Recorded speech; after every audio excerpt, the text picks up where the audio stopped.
অনুচিত মন্তব্য করেছে, বাইবেল, গীতা, কোরআন শরীফ সম্পর্কে যেভাবে মন্তব্য করেছে, মমতা ব্যানার্জি মন্তব্যকে ধিক্কার, নিন্দা জানাচ্ছি। আমি ধর্মপ্রাণ মানুষের কাছে আহ্বান করব, এই মমতা ব্যানার্জিকে বয়কট করুন।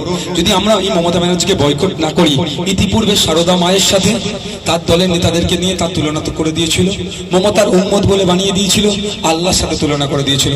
এখনো যদি এদেরকে বয়কট না করি, আমরা ভোটের মাধ্যমে এদেরকে প্রতিহত না করি, আগামী দিন হয়তো মন্দির মসজিদে ছবি টাঙিয়ে দিয়ে বলবে এর পুজো করে, নামাজ পড়।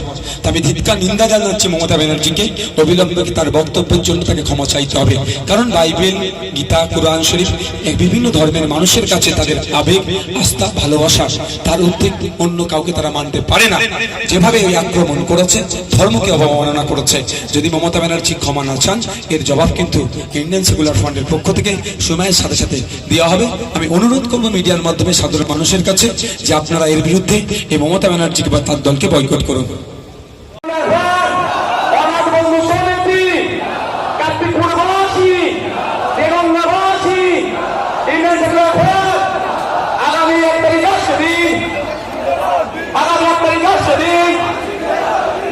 এবার একটু চোরেদের বিরুদ্ধে স্লোগান হবে তো, প্রথম বন্ধ করো, প্রথম সম্প্রীতির জন্য একটা স্লোগান হোক, জোরে হবে তো, লাইট বন্ধ করেন, দীর্ঘজীবী হোক।